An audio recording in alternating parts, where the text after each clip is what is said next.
This is Magan Chen. Welcome to this channel where we offer speech therapy tips. Okay, in today's video, this is meant for you if you have been trying to teach your child to request using speech, using a sentence such as, I want juice, please, or, can I have juice? Okay, and it's where you think your child is able to repeat the sentence after you, but you find that somehow your child is just not picking up. Okay, so see if this sounds like you. All right, it sounds, picture the scenario. So you're somewhere, in the kitchen, and it sounds a little bit like this. Okay, what do you want? Do you want juice? Do you want juice? Yes or no? What must you say? Say, I want juice, please. Right, and then maybe if we're lucky, you get your child saying, I want juice, please.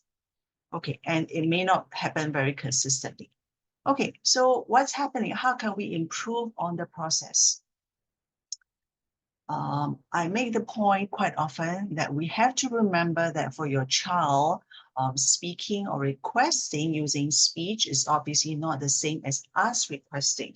For us, it may seem like a very simple step, but for them it's a very big step. And what that means is that another way of thinking about that is that there are actually many layers of processing involved. So we think that, okay, it's just about showing them what to say, showing them, okay, if you want juice, you have to say, I want juice, please, okay? All right, let's backtrack, stop and backtrack and slow down a little bit. Okay, so what do we say? We said, okay, so what do you want? So that's actually a little bit like a question, right? Okay, so a question actually calls for a response. Okay, what do you want? And then we ask, well, that's the first question. And then we say something like, do you want juice? So the child hears something else. Now it's a different question. And then maybe we think we want to help the child out, right? Do you want juice? Say yes or no. We may even use some gestures, right? Yes or no, right? Yes, no. Do you want juice? Okay. So that's already a third way of asking. And then sometimes we get a little bit exasperated, or we feel like we are again prompting the child. What must you say? Okay, so that the child hears something else again. All right, it's a fourth question. And then, okay, we show the child, right? Say, I want juice, please. Okay, so at this point, sometimes we actually get the child saying, say, I want juice, please. Or maybe earlier on, all right, the child would have repeated. So if you think about it, say, I want juice, please. The result that we want is actually for the child to request, I want juice, please. But we have said, about 5. That's only 1 in 5 sentences or questions that we said where we actually demonstrated to the child what to say. So from the child's perspective, right, if you think about their level of processing, okay, some of those things that you said was a question. Some of those things, there was only one where it's, oh, I'm supposed to repeat that. All right, I want juice, please. And they also have to understand that they don't say, I want juice, please. Right? It's a way of teaching. So I'm just supposed to say that, I want juice, please.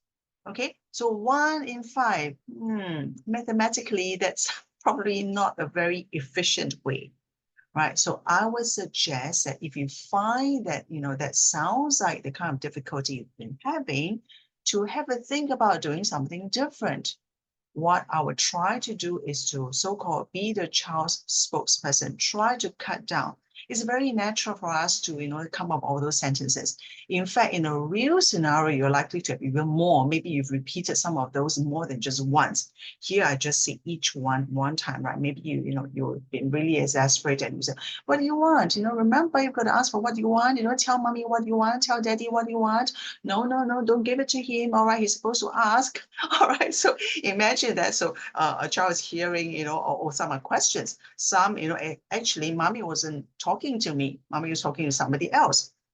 So imagine for a child at that level of processing language, it can be really confusing. So it's not surprising that sometimes you're going to find a child, rather than requesting, like they're going to remember some of these questions, and rather than saying, oh, I want juice, please.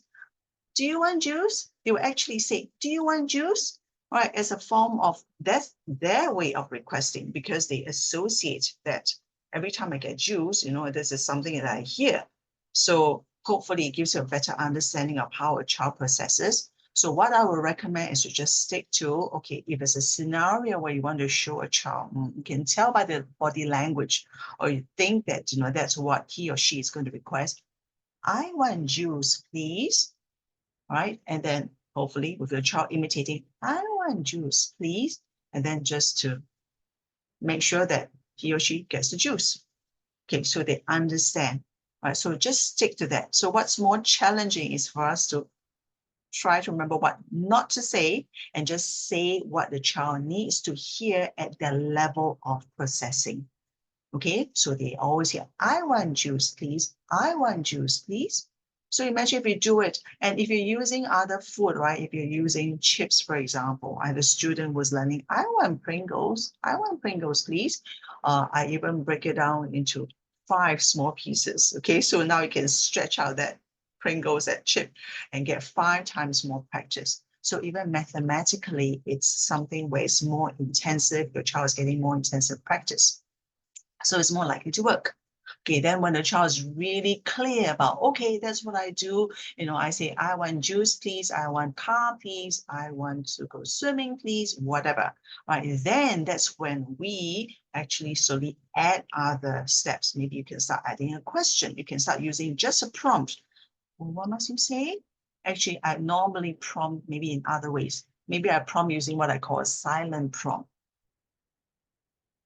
Actually, the best way, I correct myself, the best way I find is to just wait. Okay, you might find this a useful 4-letter word, right? Wait, just wait and expect the child to say something. And it gives them a chance to actually remember, oh, okay, I'm supposed to say, oh, okay, I want juice, please. I just wait, or if not, just use what I call a silent prompt, rather than having to say it all over again. Okay, and then your child would hopefully remember the prompt. Okay, I've actually simplified the process. Obviously, this is not something that's going to just happen with one practice or one day and so forth. It may take a while, but hopefully it gives you the knowledge and the understanding. Okay, people talk about seek first to understand. So hopefully it gives you a better understanding of the processing involved so that you go in the right direction and you get your end result. All right. Okay, if you've gotten something out of this, please subscribe, like, and you can comment below as well, and I'll see you in other videos. Thank you very much.